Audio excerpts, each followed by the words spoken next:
We've been fighting a long time, and we have all lost so very much, so many loved ones gone. But you are not alone. There are pockets of resistance all around the planet. We are at the brink. You have no idea how important you are. If you're listening to this, you are the resistance. Ave Maria Stella Dei Mater Alma atque semper Virgo Felix te porta.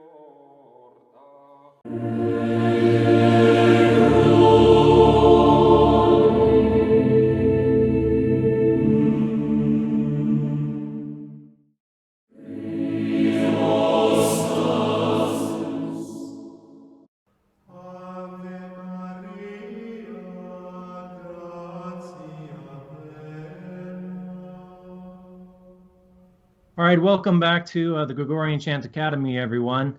Today is our first interview, and we have a very special guest and good friend, Father Chad Ripperger. Welcome, Father Ripperger. Thank you for being with us today. Thank you for having me. So if somebody's watching this on Sensus Fidelium, most everybody there knows who you are. But on my channel, there might be people who don't know who you are. So to give a little introduction to those who are not familiar with you, how long have you been a priest now? 23 years. 23 years. And you were ordained in the Fraternity of St. Peter?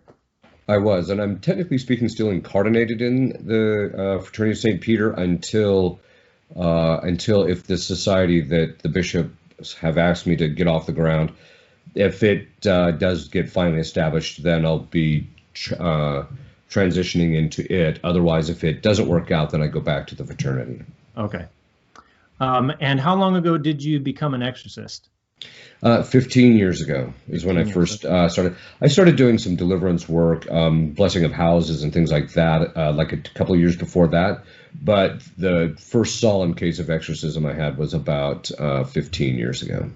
Okay. And so you were already an exorcist then when you were pastor here at St. John's? That's correct. Okay. I didn't do much in the diocese there in the Diocese of Boise, but I did fly back from time to time to the diocese where I was still doing some processing some cases. I also was training exorcists here and there at the time because I was one of the few guys that was out there. So and then obviously once I left there, I started doing it full time. Okay. And you have a doctorate's degree in Thomistic theology, is that correct? Actually, no. My doctorate's in philosophy. It's in and I did write my dissertation in the area of Thomism, so I am considered a Thomist. I do have a master's in theology as well, which is different from an MDiv. Most guys get MDivs. I didn't get an MDiv. I actually got a master's, so I did get that as well in theology. And you've written a couple of books on psychology. But is my understanding, do you or do you not have a degree in psychology, or if you don't, is that just a matter of paperwork? Yeah, at this point, it's kind of one of those things where all I'd have to do is complete like 1 or 2 classes and I could get the degree. But I, at a certain point, realizing what it was, I shifted my focus towards studying Thomas from a Thomistic point of view. That is, for psychology from a Thomistic point of view. I started studying St. Thomas's understanding of it. And then since the time I've been writing and studying it, I've been paying particularly close attention to things like brain studies, things that actually where the science is has some authenticity or credibility, because a lot of the modern psychology was a little strange. It's shifting now. It's even since when I first got in, the psychology has changed significantly because a lot of the basic psychological schools like Jungianism and Freudianism are pretty much out now. There's more of a shift towards things like cognitive therapy, which is actually beneficial in many ways. It's still somewhat limited, but so there's a shift, and which is actually good, at least in the so far as it's helped the psychological community is getting better, I think. Yeah, I can imagine that having an understanding of psychology can be helpful in dealing with exorcisms, being able to understand whether it's neurological disorder or some actual kind of possession of some sort. So. Right, and they are distinctive. To the untrained eye, they'll look very similar, but actually once you know the patterns that you'll see in relationship to something that's psychological as opposed to something that's diabolic or even a mixture, the patterns are very distinct once you know what you're looking for. So it does come in, it's very beneficial in the work I'm doing. All right, well, there we go. That's got our introduction out of the way. So now, like I was saying, today being a hectic day, I wasn't able to print out my list of questions, so I'll see if I can remember them off the top of my head here. So the first one is in regards to the power that Gregorian chant has over the demonic. So St. Athanasius, tells us in his letter to Marcellinus on his interpretation of the Psalms, he makes a statement towards the end, which he says, by chanting the Psalms, a man will overthrow the devil and drive away the demons. That's right. St. John Climacus, St. John the Latter, makes a similar statement saying that chanting of the Psalms is a weapon. Right. In the Old Testament, we see King Saul. Now, technical terminology here, was King Saul oppressed, obsessed, or possessed? To be honest with you, I haven't looked at it close enough to actually make a determination, to be honest with you. But I think afflicted in some sort. There's obviously some extraordinary diabolic influence. If I remember right, one of the exorcists that I talked to thought he was actually possessed, but that's something I haven't looked at that closely. Okay, well, in any case, he's King Saul is in some way afflicted by this demon. King David plays his harp and presumably sings his psalms, and this chases away the demon. Right. We also have in the New Testament some various cases in the lives of the saints. St. Patrick, for instance, he's not necessarily chanting the psalms, but a psalm-like prayer, his lorica or breastplate of St. Patrick, which disguises him from the enemies as him and his people as a herd of deer. Right. And then St. Padre Pio is being physically attacked by a demon. He calls on his guardian angel, and his guardian angel comes over, starts flying around singing, and this chases the demon away. So as an exorcist, what can you tell us directly about what this kind of power that Gregorian chant has over the demonic? And then as a Thomist, why? Actually, it does have a profound impact. In our sessions, very often, if the case protracts for any length of time, what we will do is we'll play various chants in the background just loud enough so that the demon can hear it, but it's not loud enough to where it's over my particular voice. A lot of times we'll also sing various Marian great chants, and a lot of times that itself will they'll react to specific ones of those. But at a certain stage when we're praying the different chants, we'll come across one that really does bother him and annoys him, and then we'll try and get the information out of him. Why does it bother you? But then what we'll do is we'll play that over and over and over again in the background, just loud enough so he hears it. And we have found that has a weakening effect on them. It also, sometimes I'll actually require them, so like every time the Alleluia is sung, they have to reverence the cross or something. And so they have to actually pay attention to it. And that actually has a significant impact in relationship to them. As far as why it actually has an impact, I think it boils down to a few things. One, obviously the Psalms themselves are sacred because they're part of Scripture. They were inspired by God in relationship to King David when he inspired him to write them. And then those Psalms contain obviously things about God, even about the demons themselves, etc. And so the content itself is revulsive to them.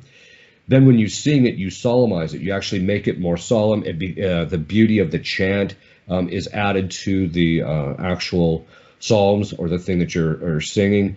And as a result of that beauty is also revulsive to them, because in their choice, they chose they chose evil, basically, which is ugly. And so when they hear that chant, it's bothersome to them, and so that it'll actually drive them out. Those two things become something that actually drives them out.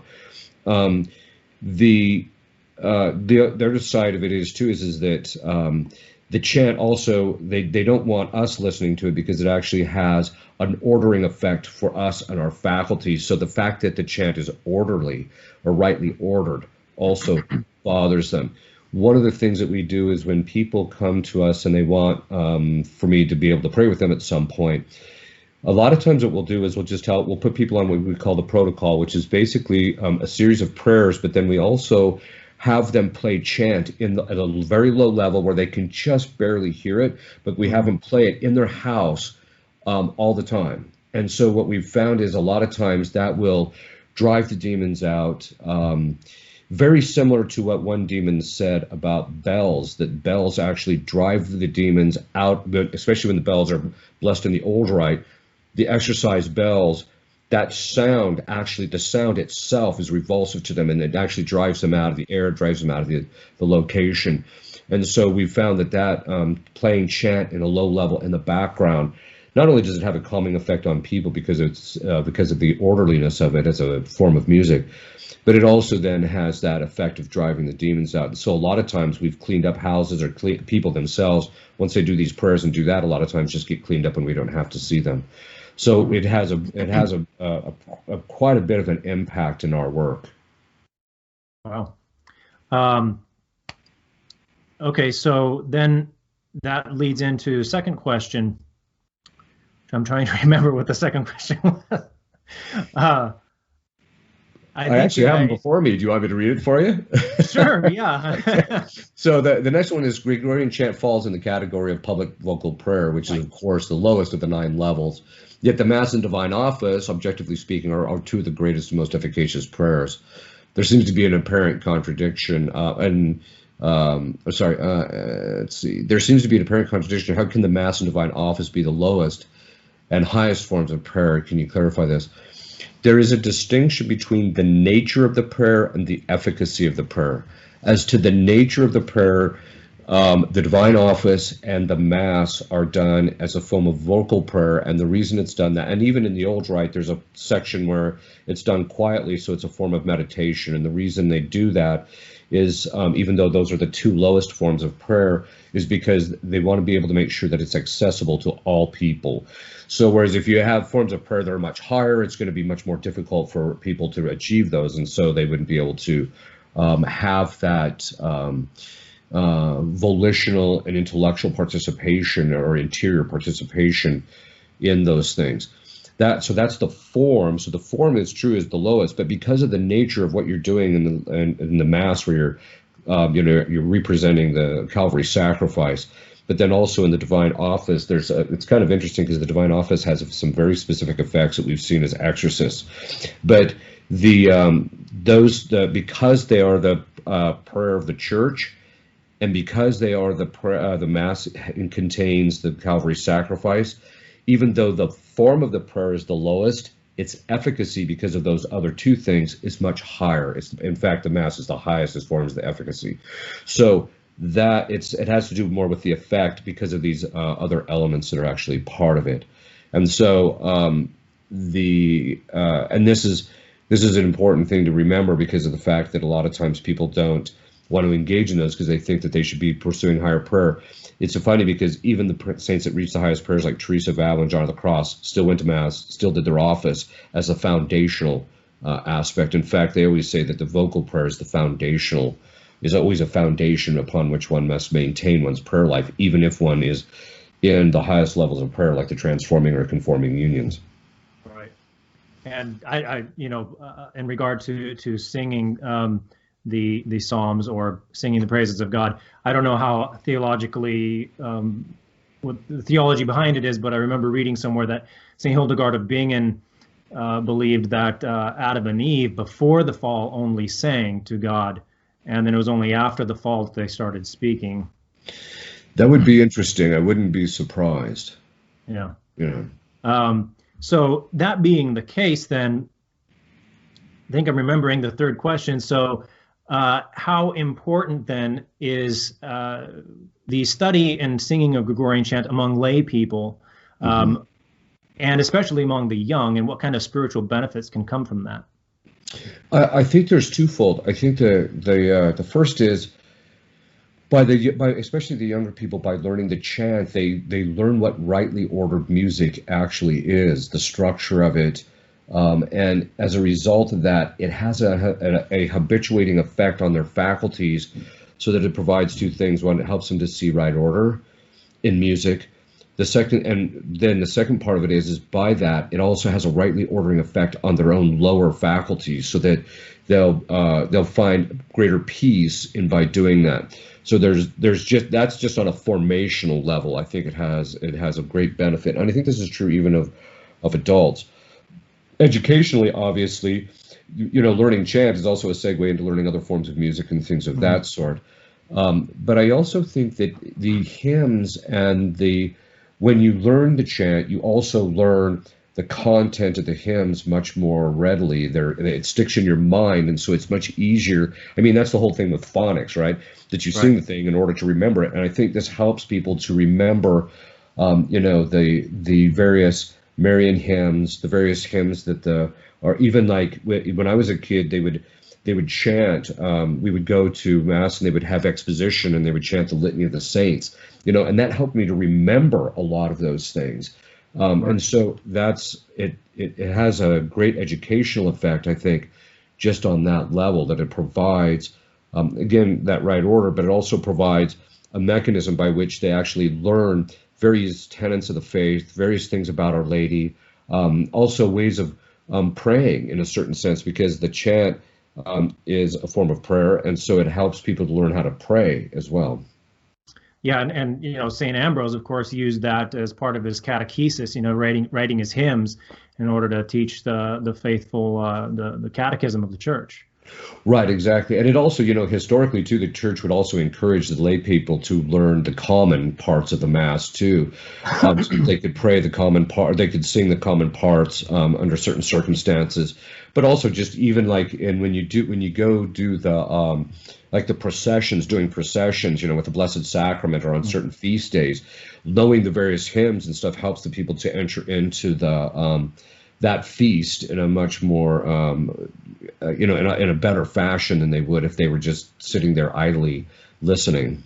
Sure, and then I can imagine that if the singing of the praises of God and this chanting of the Psalms and whatnot has this spiritual effect, not just on against the demons, but then also in properly ordering our own souls and bodies and disposing us towards virtue, that when you have the whole mass of congregation, all joining in and singing, what kind of spiritual benefits that has when all of their prayers and chanting are put together, That's right, that would have a lot more. It does. It has a tremendous unifying effect in relationship to the people, and I think that's one of the things that's important, especially because today people are so fractured given our culture, but even within the church there's so much fracturing, whereas the music, when it's done properly, especially the chant, when the people are able to chant together and they all do it together, there's a unification that people get a sense of, which I think is important. Yeah, and just so anybody listening isn't confused, of course, we're not talking about everybody singing the propers of the Mass, but the things which are proper to the congregation, such as the ordinary and the hymns and, like you said, in procession, the Litany of the Saints and whatnot, things like that. So the chants which are proper to the congregation. So so then the fourth question about the efficacy of this chanting, Saint Augustine says that those who sing well pray twice. And of course, I was asked that, because I made a video on what is prayer, explaining Thomas Aquinas, okay, well, he says, in order for prayer to be prayer, it needs to come from charity, humility, you need faith, piety, perseverance, all these things, and a certain amount of attention. And so I was asked, well, everything being equal, do you gain double the merit if you sing a prayer rather than recite it? And of course, I'm no theologian, so what's a theological explanation of that?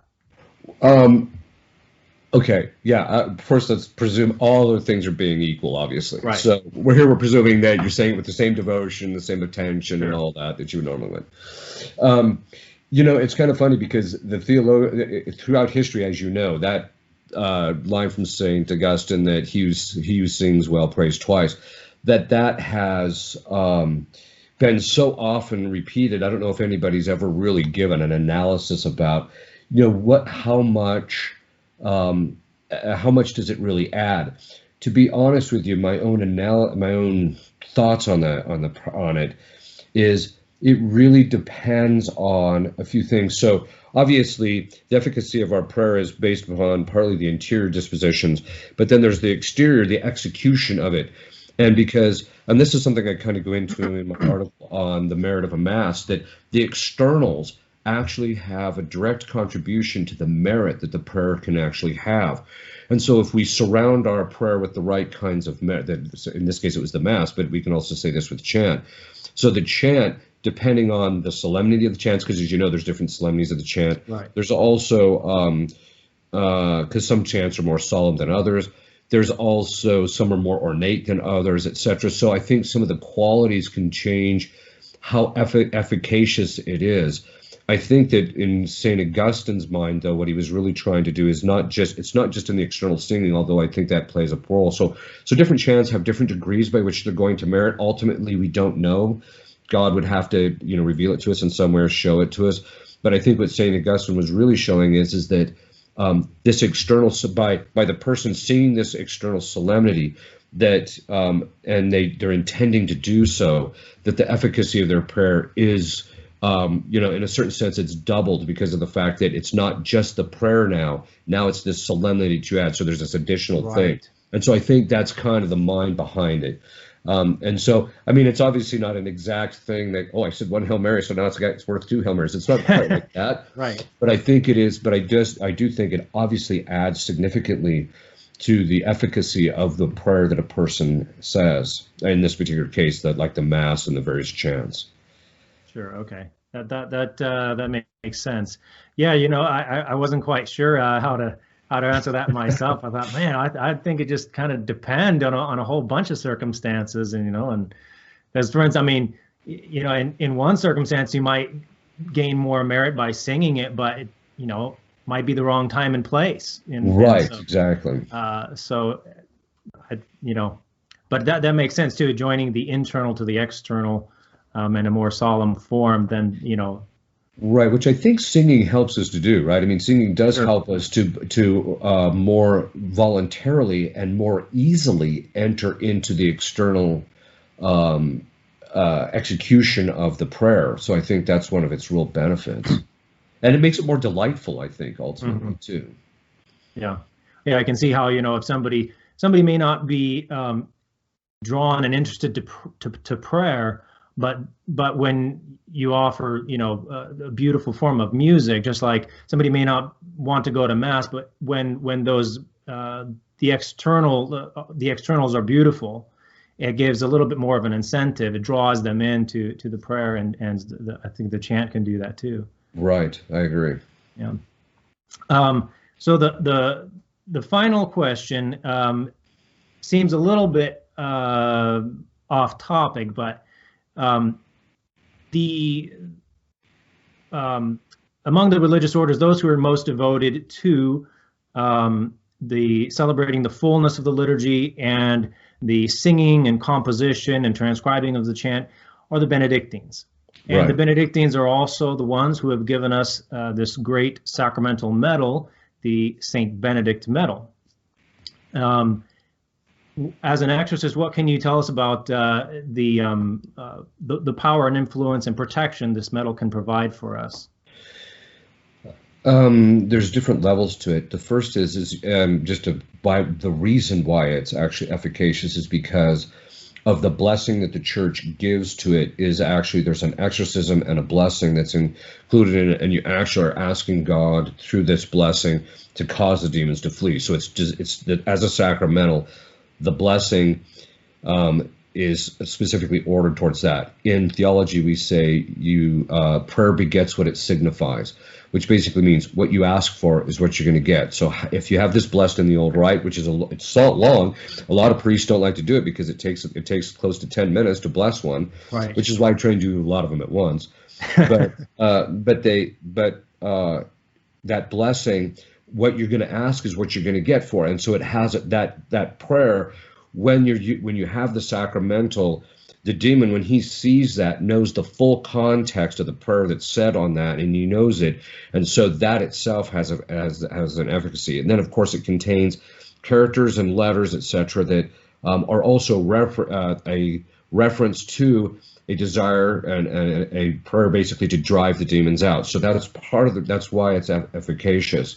Okay, so there's that. But in context of in our work, we very often tell people to, if you're going to buy a house or bless a house, put Benedict medals in the four corners or put them over the doors.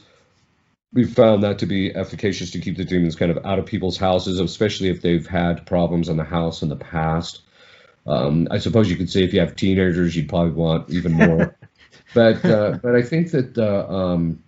But then we also will tell people to put it in, like if you own a sizable piece of land, put the Benedict medals in the four corners of the property, and it creates kind of like this invisible fence, so to speak. But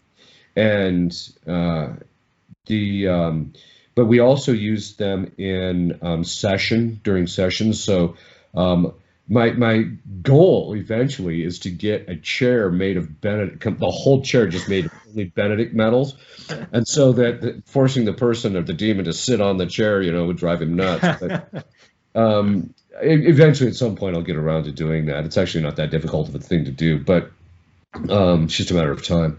But then the other thing is we have Benedictine crosses, where you have the cross, but then you have a Benedictine medal that's in the middle, and that's the primary cross. So you'll see exorcists, you'll see pictures of exorcists holding a cross up. We use specifically a Benedictine cross for that very reason, because we found it's actually more efficacious. And then when you put the cross on them, where it crosses on them, you can put it like on their forehead, so that not only is the cross, but that the Benedictine medal is also there. So we have found that it's among the sacramentals, it's one of the most efficacious. How sensitive a particular demon is to it depends on his sin and the dynamics of the case. So, but if we find out that he's sensitive to it, we will basically make him, reverence it and things of that sort. Another thing that you would do too is with people who are possessed, the possession is always in a particular part of the body. And so what we would do is if it's if it's in a part of the body that's like underneath a garment, we would bless the Benedict medals and have them pin that to that part of the garment so that it's laying up against the part that the person that is possessed. And so it depends. Sometimes people say, well, I could do it for a couple of hours, but then I just couldn't do it anymore because the demon's reacting to this thing being there. And if he has to keep looking at it for long periods of time, eventually it's going to weaken him. So that's another thing that we'll very often do with them. So it's a very efficacious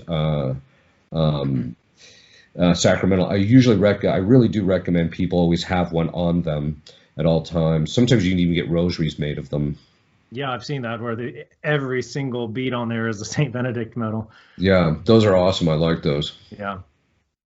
All right. Well, I think that wraps it up for all my questions here. So, what if people want to donate to your order? What is your order called, and where can they go for that?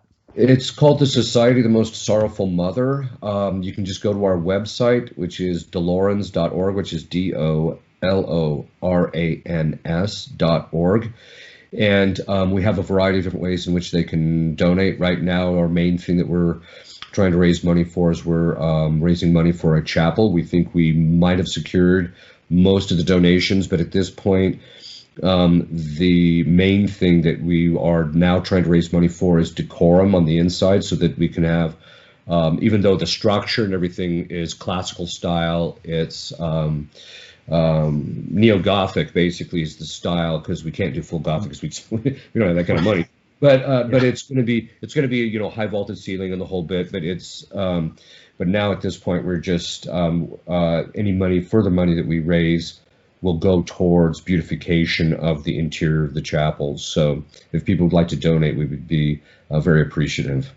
Okay, and then you also have a separate website of material. Is that Sensus Traditionis, or that's right, Sensus Traditionis, which is my my own website, which has all of my conferences in audio format. The video formats are on YouTube, which is in Sensus Fidelium, as you know. There are some also other videos that I've done in other locations that aren't on Sensus Fidelium, which are available there. And then there's also some written materials as well. Okay. Fantastic.